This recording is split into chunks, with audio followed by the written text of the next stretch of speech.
নমস্কার, ডক্টরস ডায়ালগের 137তম লাইভে সবাইকে স্বাগত। একজন স্বাধীন দেশের নাগরিকের সবচেয়ে গুরুত্বপূর্ণ অধিকারগুলোর একটি হলো নিজের ভোটের মাধ্যমে নিজের প্রতিনিধি বেছে নেওয়ার অধিকার। কিন্তু ভোটার তালিকা সংশোধনের প্রক্রিয়া, বিশেষ করে এসআইআর, যখন বহু মানুষের নাগরিকত্বের পরিচয়, ভোটাধিকার এবং তালিকায় নিজের নাম থাকা নিয়ে অনিশ্চয়তা তৈরি করে, তখন স্বাভাবিকভাবেই প্রশ্ন ওঠে একজন নাগরিকের অধিকার কতটা সুরক্ষিত। আমরা জানি এবছর বাংলায় প্রায় 32.5 লক্ষ মানুষের নাম বাদ গেছে এসআইআর। এখন এটাই যে এই যে নাগরিকের অধিকার সেটা কতটা সুরক্ষিত, এই প্রশ্ন, এই উদ্বেগ এবং সাধারণ মানুষের অভিজ্ঞতা নিয়েই আজকের ডক্টরস ডায়ালগ, স্বাধীন দেশের নাগরিকের অধিকার হরণ। সঞ্চালনায় আমি পিয়ালি বিশ্বাস, এবং বিষয়টি আলোচনার জন্য আমাদের সঙ্গে লাইভে আছেন বিশিষ্ট দুই সমাজকর্মী গোপা মুখার্জি ও পুবালি রানা। আপনাদের দুজনকেই স্বাগত আমাদের অনুষ্ঠানে।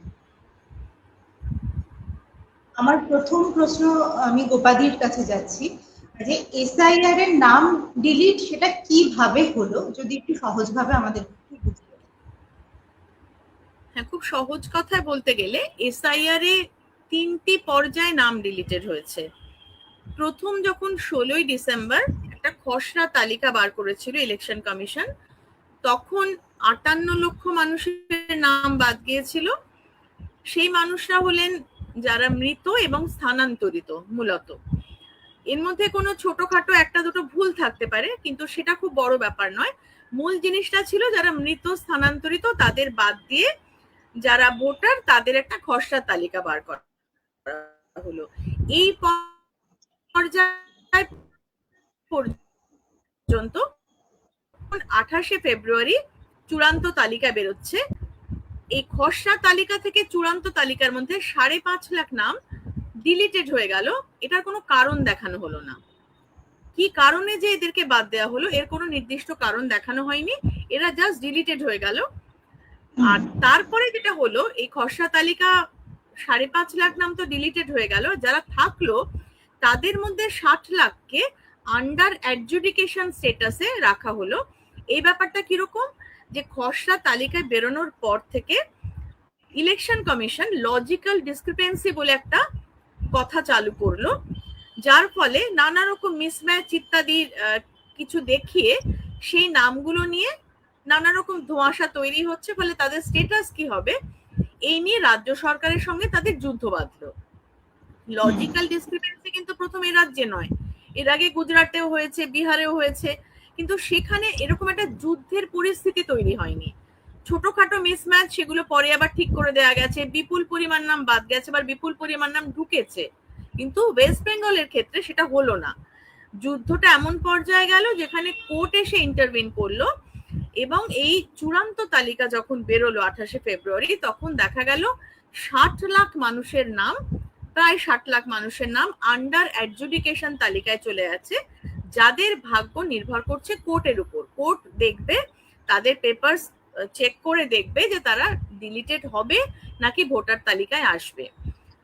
তো পশ্চিমবঙ্গ বিধানসভা নির্বাচনের ঠিক আগে এই চূড়ান্ত তালিকা বেরোলো, এবং সেই সময় যেটা দেখা গেল যে যুদ্ধকালীন পরিস্থিতিতে জাজরা সেই পেপারস চেক করে 60 লাখ মানুষের মধ্যে 33 লাখকে তারা বিভিন্ন পর্যায়ে নানা রকম লিস্ট বার করে 33 লাখ মানুষকে তারা আবার ফেরত আনলেন ভোটার লিস্টে। ফলে তারা ভোটার লিস্টে আবার ইনক্লুডেড হয়ে গেল।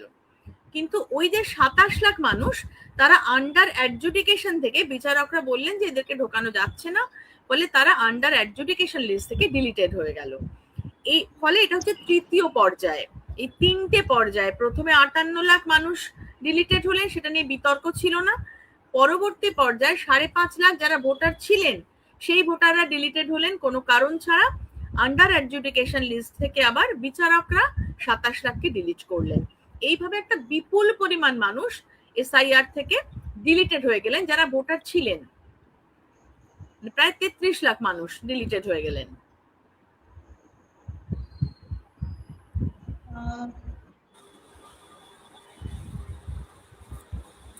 কথাটা একটু অস্পষ্ট শোনা যাচ্ছে, একটু যদি আস্তে আস্তে যদি বলা হয় তাহলে শোনা যাবে সেটা।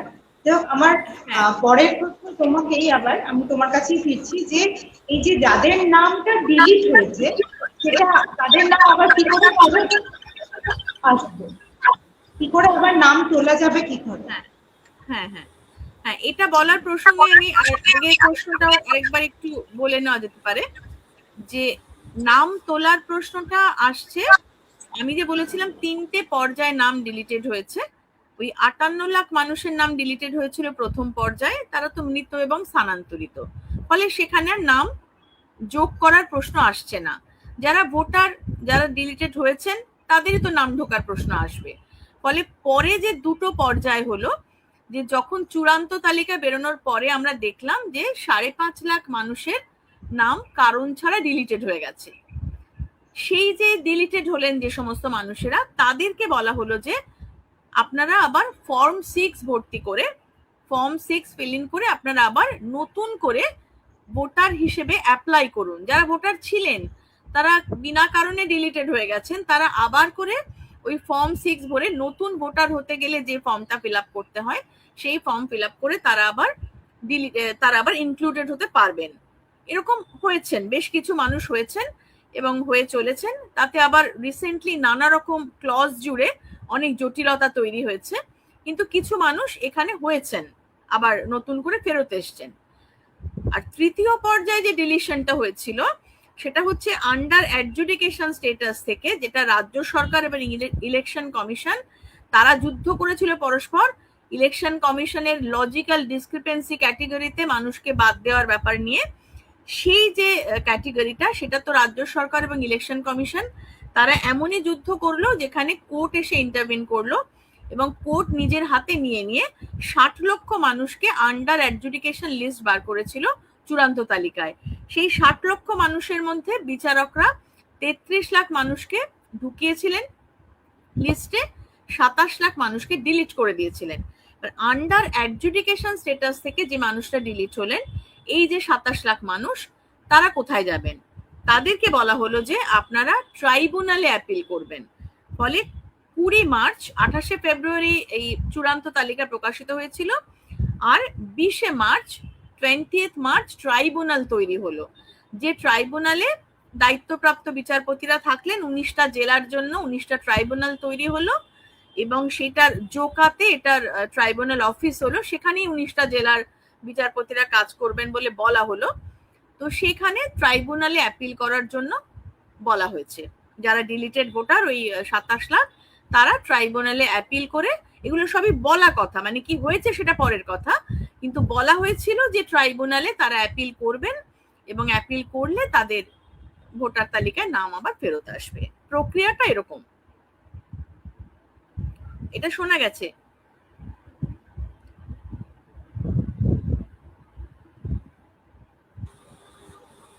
সাউন্ডের ক্ষেত্রে মনে হয় একটু সমস্যা হচ্ছে, আমি আস্তে আস্তে বলার চেষ্টা করছি। আমার পরবর্তী প্রশ্ন যাচ্ছে পূবালী রানী, যে এই যে নাম দিদি এনারা কি নাগরিক সুবিধা থেকে বঞ্চিত হবে? আরেকটু জোরে বলা যাবে? শুনতে পেলাম না পুরোটা। বলছি যে এই যে মানুষগুলোর নাম ডিলিট হলো, এনারা কোন কোন নাগরিক সুবিধা থেকে বঞ্চিত হবেন? সেটা হচ্ছে, যারা ডিলিটেড হলেন তারা সরকারি সব রকমই সুবিধা পাওয়ার কথা, যদি তাদের ট্রাইব্যুনালে নাম নথিভুক্ত থাকে। ট্রাইব্যুনালে আবেদনকারী সমস্ত ডিলিটেড ভোটার রেশনের মতন, স্বাস্থ্য বীমার মতো, সরকারি যা যা প্রকল্প আছে সমস্ত সুবিধা পাওয়ার কথা, 100 দিনের কাজ ইত্যাদি সমস্ত কিছু পাওয়ার কথা।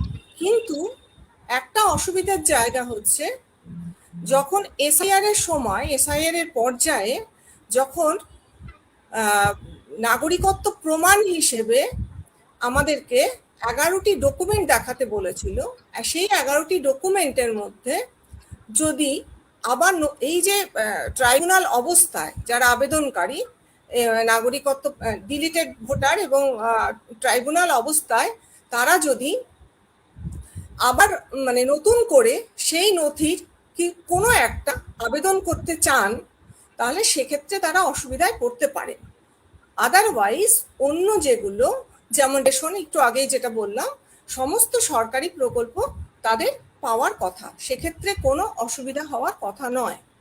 কিন্তু ব্যাপারটা হচ্ছে আর একটা, সেটা হচ্ছে এই যে সরকারি এজেন্সিগুলো বা সরকার পক্ষ থেকে রেশনের মতো কোনো সরকারি এজেন্সি, সেখানে যদি কোনো মানুষ আবেদনকারী আর কি রেশন তুলতে যান, সেক্ষেত্রে তারা বলবেন যে তোমাদের প্রমাণপত্রটা চাই, তোমরা যে ট্রাইব্যুনালে অ্যাপিল করেছো তার জন্য সেই নথিটা আমাদের এখানে জমা দিলে তবেই তোমরা রেশনটা পাবে।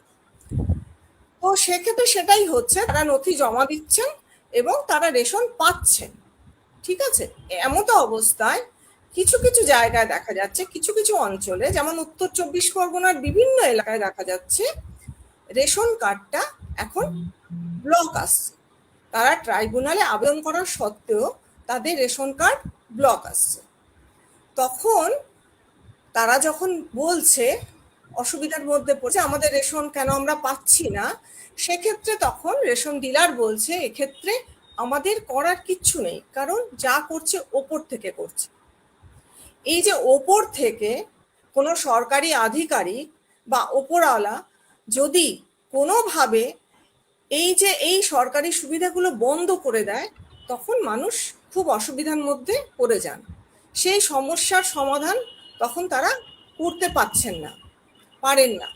বেশিরভাগ ক্ষেত্রে এখনো অবধি রেশন বন্ধ হয়নি, কিন্তু একটা অঞ্চলে সেটা বন্ধ হয়েছে।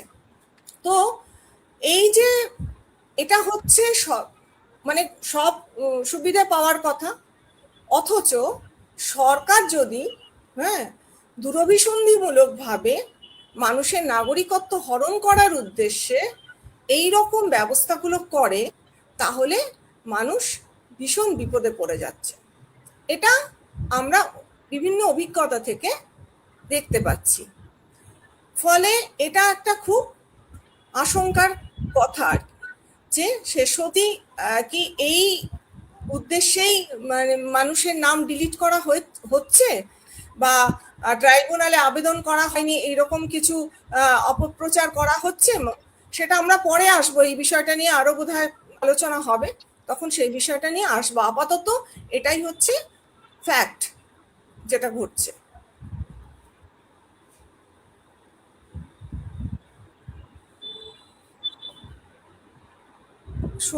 শোনা যাচ্ছে না, মিউটেড হয়ে গেছে। হ্যাঁ, আপনি যেরকম বললেন যে উত্তর 24 পরগনার বেশ কিছু জায়গায় যেখানে রেশন পাওয়ার কথা কিন্তু তবুও সেখানে পাচ্ছেন না, এই রকম সমস্যা তো নিশ্চয়ই অনেক জায়গায় হবে। যে ডিলিটেড ভোটাররা অনলাইনে অ্যাপিল করেনি, তাদের কাছে আবেদনপত্র জমা দেওয়ার কি কি প্রমাণ থাকছে সেটা একটা ব্যাপার। আর এই যে অ্যাপিল নাম্বার, এটা তারা কিভাবে পাবেন? আমার প্রশ্নটা বোঝা গেল? হ্যাঁ, বুঝতে পেরেছি। সেটা হচ্ছে যে গোপাদি, একটু তোমার মাইকটা একটু মিউট করো তো। শোনা যাচ্ছে?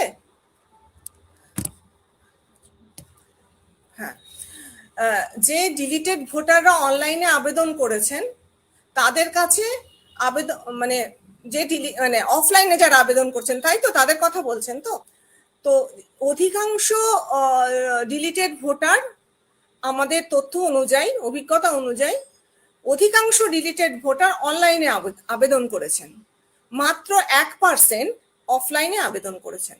এই যে অফলাইনে যারা আবেদন করেছেন তারা কার কাছে আবেদন করেছেন? ডিএম কিংবা এসডিও, জেলা শাসকের দপ্তরে গিয়ে তারা সেখানে আবেদনপত্র জমা দিয়েছেন। কিভাবে না, জেলা শাসকের ওখান থেকে ওর একটা ছোট কাউন্টার মতন ওখানে হয়েছে ডিলিটেড ভোটারদের জন্য, সেখান থেকে একটা ফর্ম দেওয়া হয়েছে। ঠিক ফর্মে সে উল্লেখযোগ্য কিছু দেওয়া নেই, শুধুমাত্র ধরুন ভোটার নাম্বারটা মানে এপিক নাম্বারটা বা তাদের নাম এবং আধার কার্ড দেখাতে হবে, এটাই ছিল। তো তারা হাতে করেই সেই ফর্ম ফিল আপ করেছেন এবং জমা দিয়েছেন। এরপরে সেটা অফলাইনে জমা দিয়েছেন এবং সরকারি নির্দেশ অনুযায়ী এই যে যারা হার্ড কপি জমা দিয়েছেন সেই হার্ড কপিটা আবার অনলাইনে সেটাকে প্রসেস করে সেটাকে নাম তুলতে হবে অনলাইনে, ঠিক আছে? সেই ডেটাবেস, হ্যাঁ শোনা যাচ্ছে? হ্যাঁ, সেটা তখন অনলাইনে নাম তুলে সেটা ডেটাবেসের অন্তর্ভুক্ত হবে, ঠিক আছে? সেটা সরকারি আধিকারিকদের দায়িত্ব যে যারা হার্ড কপি জমা দিয়েছেন তাদের এপিক নাম্বার অবশ্যই যেন অনলাইনে দেওয়া হয় এবং তারা ওখান থেকে অ্যাপিল নাম্বার পেতে পারেন। তো এখন দেখা যাচ্ছে, এটাও আমাদের অভিজ্ঞতায় যেটা দেখা যাচ্ছে সেটা হচ্ছে তারা যারা করেছেন আর কি অফলাইনে, তারা মোটামুটি ভাবে তাদের সবারই নাম অনলাইনে ডেটাবেসে অন্তর্ভুক্ত হয়ে গেছে এবং কেউ যদি সেটা সার্চ করে দেখতে চান নিজের এপিক নাম্বার দিয়ে, ভোটার নাম্বার দিয়ে ইলেকশন কমিশনের ইয়েতে গিয়ে, ওয়েবসাইটে গিয়ে সেখানে তিনি দেখতে পারেন তার নামটা মানে আপলোড হয়েছে কিনা। তাহলেই তিনি সেখানে বুঝতে পারবেন যে যদি আপলোড হয়ে থাকে তাহলে সেখানে মানে অ্যাপিল নাম্বারটা চলে আসবে। এইভাবে তারা অ্যাপিল নাম্বারটা সংগ্রহ করতে পারবেন, মানে তাদের ভোটার যে নাম্বারটা, এপিক নাম্বারটা, সেটা দিয়ে অনলাইনে গেলে তারা সেটা আপলোড করলে সেই অ্যাপিল নাম্বারটা, অফলাইনের অ্যাপিল নাম্বারটা অনলাইন থেকে চলে আসবে। কিন্তু এই ব্যাপারে সরকার বা সরকারি আধিকারিকদের সেরকম কোনো আগ্রহ দেখিনি। মানে এই যে মানুষগুলো, এতগুলো মানুষ, তারা তো সেরকম ভাবে কিছু জানেন না কোথায় কি করতে হবে, তারা তো পাগলের মতো ছোটাছুটি করছে। কিন্তু সরকারি আধিকারিকদের এই যে ন্যূনতম দায়িত্বটুকুও নেই যে যারা অফলাইনে আবেদন করেছেন তারা অ্যাপিল নাম্বার কিভাবে পাবেন সেই বিস্তারিত ব্যাপারটা তাদের কাছে ইনফর্ম করা বা কোনো তথ্য দেওয়া, কিচ্ছু তারা করেননি। তারা শুধুমাত্র ওর কাছে গিয়ে কখনো সাইবার ক্যাফেতে, কখনো অনলাইনে, কখনো অফলাইনে, এরকম ভাবে পাগলের মতন বিভিন্ন কাগজপত্র নিয়ে ছোটাছুটি করছেন। হ্যাঁ, এই হচ্ছে এখনকার মানে চিত্রটা আর কি। হ্যাঁ, মানে ভীষণ রকম ভাবে ভয়ে এবং আতঙ্কে আছে যা পরিস্থিতি তৈরি হয়েছে। আমরা যদি আমাদের জায়গায়, হ্যাঁ আমরা যদি ওদের জায়গায় আমাদেরকে রেখে একবারও ভাবি, দেখবেন মানে আমাদের মানে পুরো শিউরে ওঠার মতন ব্যাপার। তাহলে তারা তো মানে তাদের যেটুকু পুঁজি, জমা পুঁজি, খেটে খাওয়া মানুষ, তারা যেটুকু তাদের জমা পুঁজি, সেইটুকু যদি কাগজতন্ত্রের মানে কাগজ জমা দিতে দিতে, কাগজ জেরক্স করতে করতে তাদের অসংখ্য টাকা খরচা হয়ে যাচ্ছে, গাড়ির যাতায়াত, একদিনের কাজ বন্ধ করে, তাদের তো রুজি রুটির ব্যাপার প্রত্যেক দিনের জন্যই। হ্যাঁ, একদিনের কাজ, দুদিনের কাজ, সমস্ত কাজ বন্ধ করে হয়তো একদিন না খেয়েই থাকলেন, তারা ছুটছেন কাগজের পেছনে, এবং এই অফিসে ওই অফিসে, কখনো সাইবার ক্যাফেতে, এইরকম অবস্থা। আমরা গতকাল মালদহতে গিয়ে সেই চিত্রটা পুরো প্রত্যক্ষ করলাম আর কি। আমি যাবো সেটাতে। আমার যেটা পরবর্তী প্রশ্ন, আমি একটা কথা একটু বলে নিতে চাই।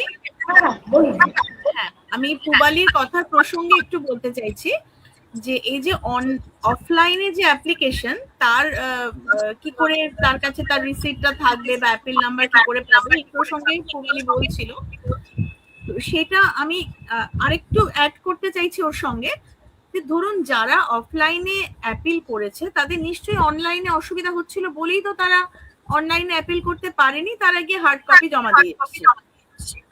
হ্যাঁ, এবার এসডিও অফিস বা ডিএম অফিসের দায়িত্ব হচ্ছে যে অ্যাপ্লিকেশনটাকে তারা অনলাইনে তুলবেন, তারা অনলাইনে অ্যাপিল করবেন এবং তার ফলে ওই অ্যাপিল নাম্বারটা জেনারেটেড হবে। এবার যদি আমার এপিক নাম্বার দিয়ে আমি সার্চ করি, আমার অ্যাপ্লিকেশন যদি অনলাইনে আপলোডেড হয় এসডিও বা ডিএম অফিস থেকে, আমি দেখতে পাবো আমার অ্যাপিল নাম্বার। কিন্তু যে মানুষরা অসহায় মানুষ, যারা অনলাইনে তুলতে পারেননি, তো তাদেরকে একটা ইনফর্ম করা, তারা পারেননি বলেই তো তারা গিয়ে জমা দিয়েছেন অফলাইন। এসডিও অফিস থেকে যখন বা যে কোনো জায়গা থেকে অ্যাপিল নাম্বারটা পাওয়া গেল তাদেরকে ইনফর্ম করা, সেই রকম কোনো সিস্টেম করা হয়নি। ফলে তারা কিন্তু একদম অন্ধকারে আছেন যে তাদের অ্যাপিল নাম্বার কি, তাদের আদৌ অ্যাপ্লিকেশনটা অ্যাকসেপ্টেড হয়েছে কিনা। এটা খুবই একটা অসহায় অবস্থার মধ্যে তারা রয়েছেন। কথাগুলো কি বোঝা যাচ্ছে? হ্যাঁ, আমি বুঝতে পারছি না কিছু প্রবলেম হচ্ছে কিনা। আচ্ছা, আমরা যদি এরকম ভাবে যাই, যখন কেউ বলছে অন্য দুজন যদি সাউন্ডটা অফ করে রাখি তাহলে মনে হয় হয়তো কিছুটা সমস্যা হবে।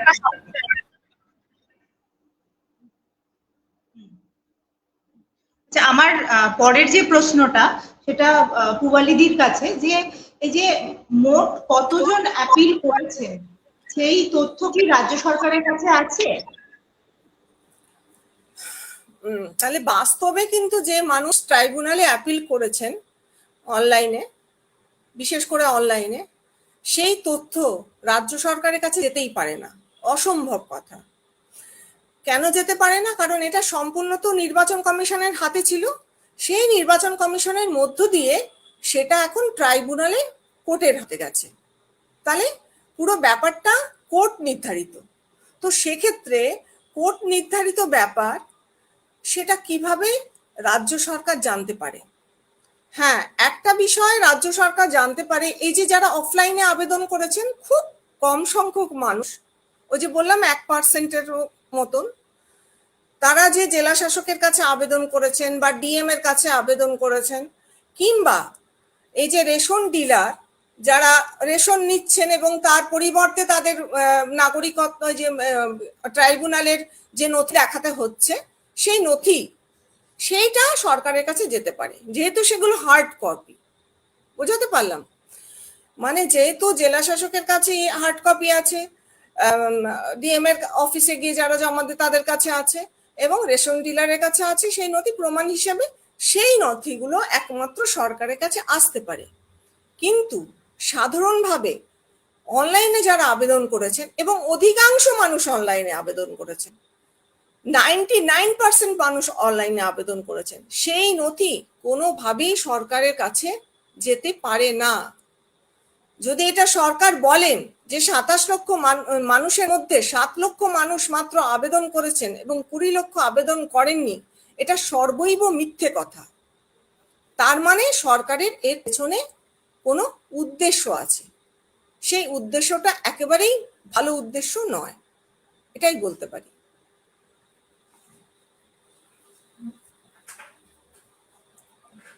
আমি একই প্রশ্ন নিয়ে গোপাদির কাছে যাচ্ছি, এই যে বলছে যে সরকারের কাছে যে এই তথ্যটা কতটা আছে, কারণ সরকার অলরেডি যেটা ডিমান্ড করছে যে 27 লক্ষের মধ্যে মাত্র 7 লক্ষ ভোটার লিস্টে ফেরার জন্য অ্যাপিল করেছে। এই তথ্য সম্পর্কে আপনার কি মনে হয়?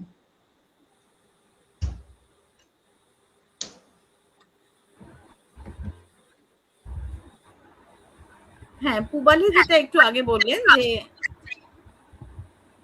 আমাদের এই যে 27 লক্ষ ভোটার, ডিলিটেড ভোটার, তার মধ্যে খুব সম্প্রতি আমাদের মুখ্যমন্ত্রী বলেছেন যে এর মধ্যে মাত্র 7 লক্ষ অ্যাপিল করেছে, বাকি 20 লক্ষ অ্যাপিল করেনি। এখন প্রশ্নটা এটাই যে ডিলিটেড ভোটার তারা ট্রাইব্যুনালে অ্যাপিল করেছেন, এবং ট্রাইব্যুনালে অ্যাপিল করেছেন থ্রু ইলেকশন কমিশনের ওয়েবসাইট, যারা অনলাইন করেছেন। তো সেই তথ্য তো কোনোভাবে সরকারের কাছে আসার কথা নয়। যারা অফলাইন করেছেন তাদেরটা কাগজপত্র জমা দিয়েছেন এসডি অফিসে, ডিএম অফিসে, সেটা আসতে পারে, কিন্তু বাকি যারা সরাসরি অনলাইন করেছেন তাদের তথ্য কোনোভাবে আসার কথা নয়।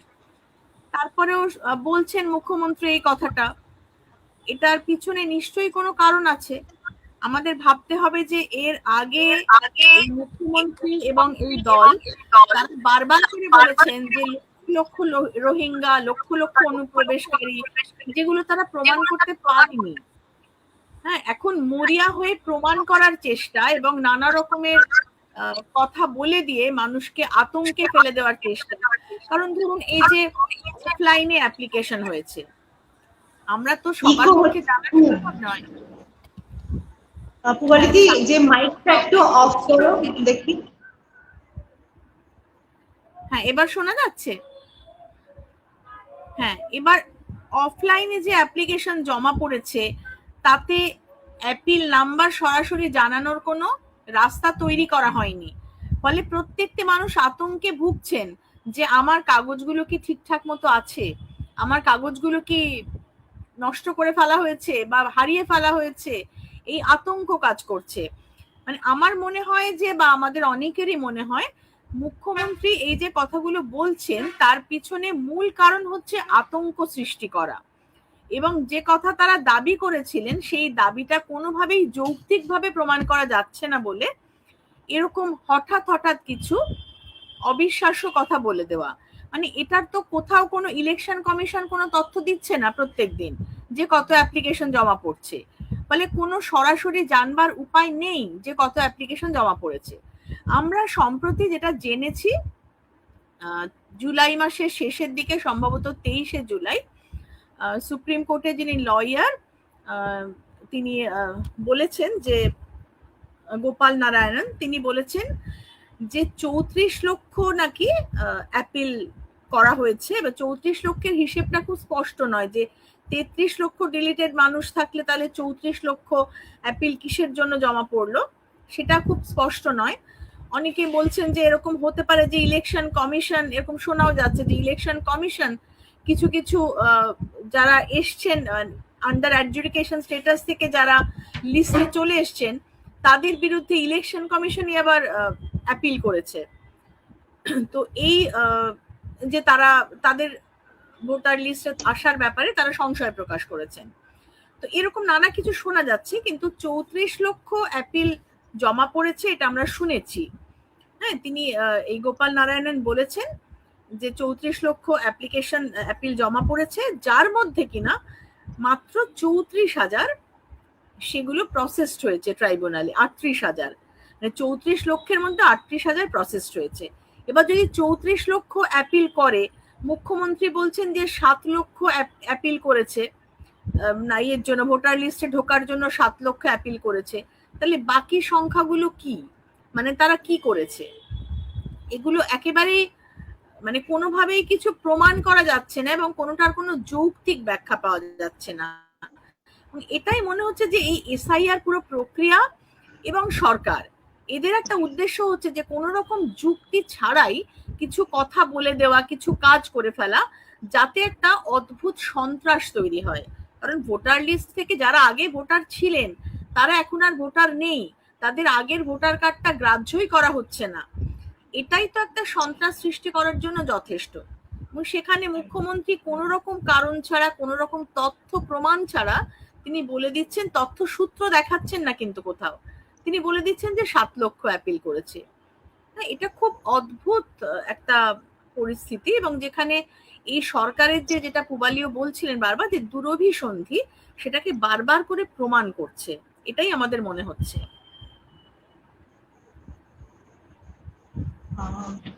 আপনি যেটা বললেন যে একটা দুরভিসন্ধির ভয় আমরা পাচ্ছি, এক হলো যে প্রথম, মানে পরের প্রশ্ন যেটা আমার দুজনের কাছেই, প্রথম যাচ্ছি গোপাদির কাছে, যে ট্রাইব্যুনাল কি কাজ করছে, আর যদি না করে তাহলে এই 27 লক্ষ মানুষ কিভাবে আবার ভোটার লিস্টে ফিরবেন?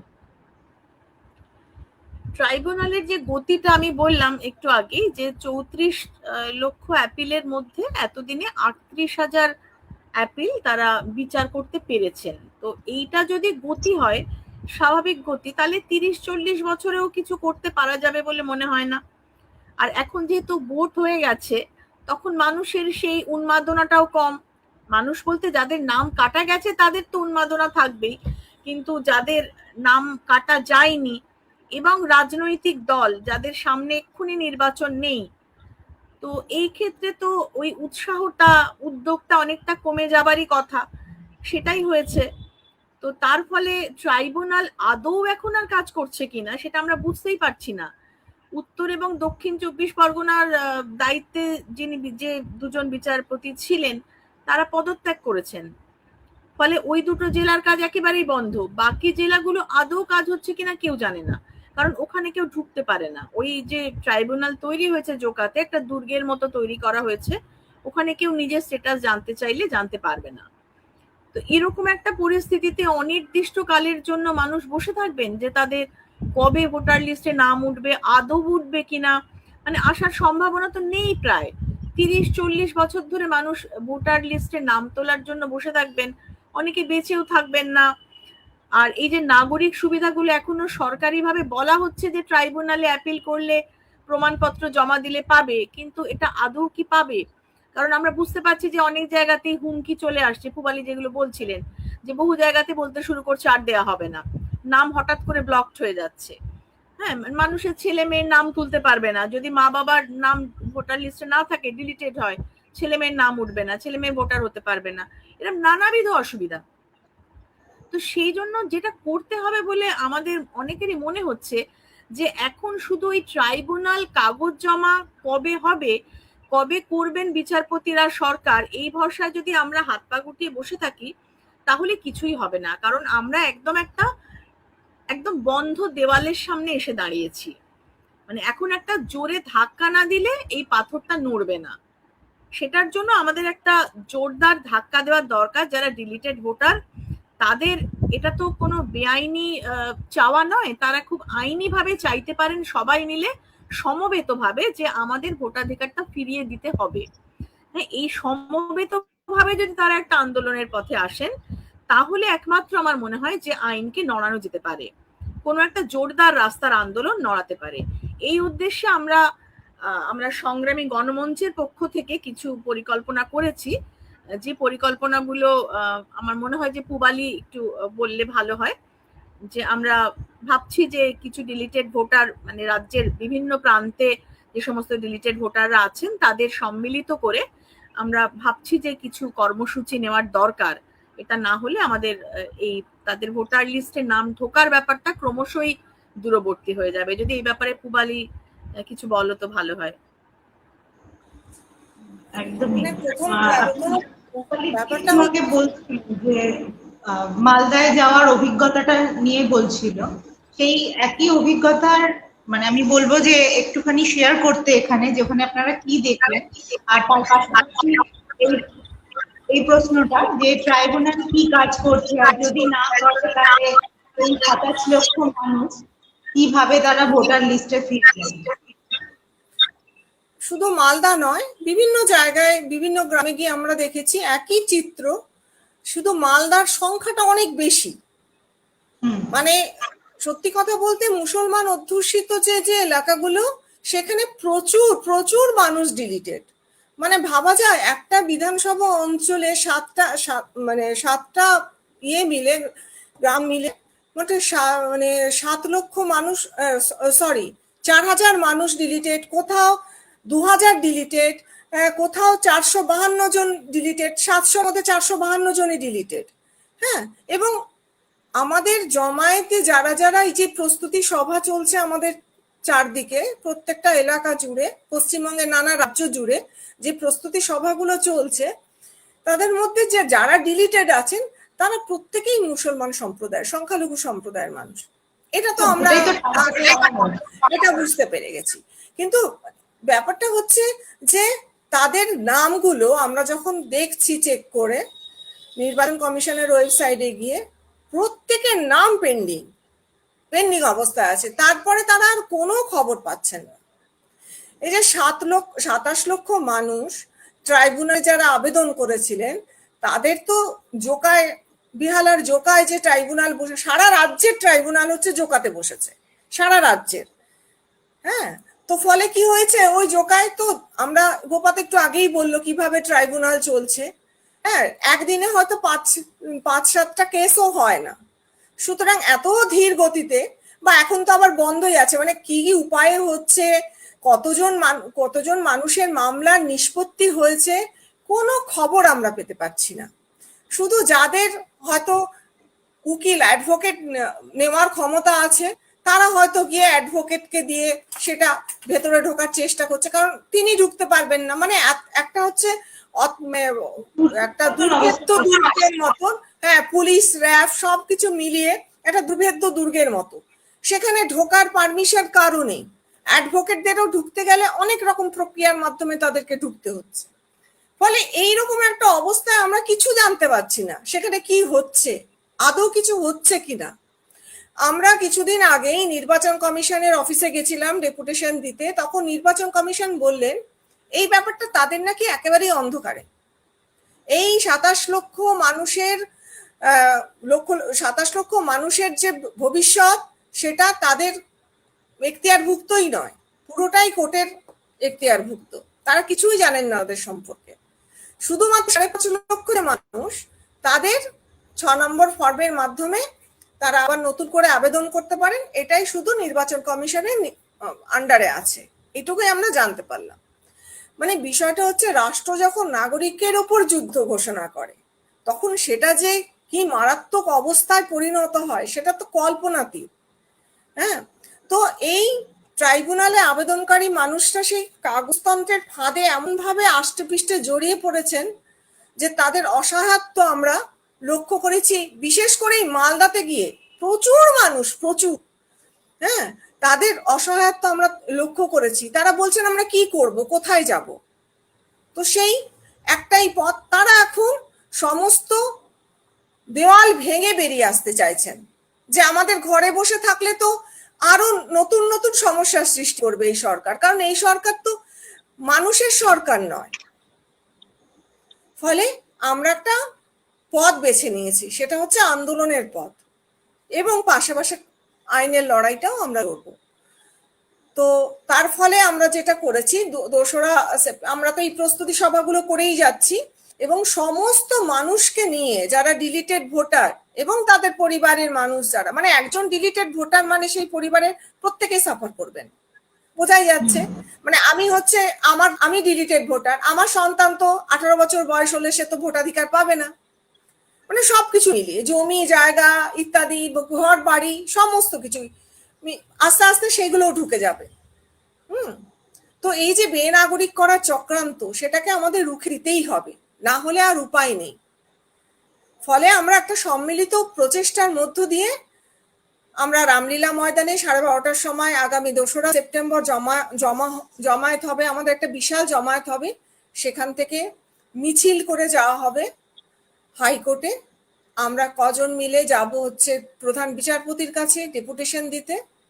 হ্যাঁ, সেই একটা আমরা বড় ধরনের আন্দোলনের রাস্তায় যাচ্ছি এবং শান্তিপূর্ণ আন্দোলনের রাস্তায় যাচ্ছি, এবং প্রত্যেকটা প্রসেস মেনে, আইনের প্রত্যেকটা প্রসেস মেনে। আমাদের অলরেডি মেল করা হয়ে গেছে সমস্ত জায়গাতে। সুতরাং আমরা কোনো অবৈধভাবে কোনো কাজ করছি না, সমস্তটাই গণতান্ত্রিক পদ্ধতিতে হচ্ছে, এটুকুই।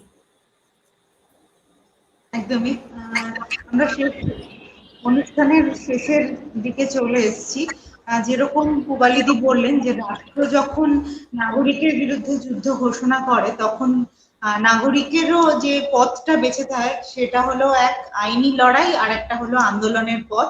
আমরা আশা করছি এই রাস্তাতেই হেঁটে আগামী দিনে আমরা সফলতা পাবো। এসআইআর এর যাদের নাম মুছে গেছে, বেআইনি ভাবে নাগরিকত্ব তাদের কাছ থেকে কেড়ে নেওয়া হয়েছে, তারা সবাই সেই নাগরিকত্ব ফিরে পাবে লড়াইয়ের মাধ্যমে, আইনি পথে। আজকে আমাদের অনুষ্ঠান আমরা এখানেই শেষ করছি। সামনের সপ্তাহে আবার উপস্থিত থাকবো এরকমই সমাজের কোনো জ্বলন্ত সমস্যা নিয়ে। নমস্কার।